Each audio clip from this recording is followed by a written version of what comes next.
Hello everyone, welcome to our channel. मला सांगा, तुम्ही किती लोकांनी असं ऐकलंय की ज्यावेळेस आपल्याला हिचकी येते त्यावेळेस आपल्याला कोणीतरी आठवण करते. पण मजा मस्तीसाठी हे रिझन ठीक आहे, बट नेमकं याच्या मागे रिझन काय आहे ते आपण या व्हिडिओमध्ये पाहणार आहोत. तर याचं रिझन आहे डायफ्राम.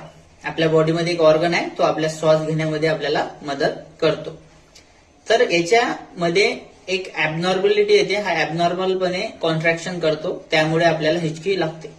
आता हा ज्यावेळेस ऍबनॉर्मल कॉन्ट्रॅक्शन करते त्याच वेळेस आपला जो व्होकल कॉर्ड असते, व्होकल कॉर्डच्या जो ग्लोटिस जे मसल्स असतात ते पण ऑन ऑफ होतात. इन शॉर्ट, आपला ग्लॉटिस मसल्स प्लस लंग्स आणि डायफ्राम हे तालमेलमध्ये काम करतात.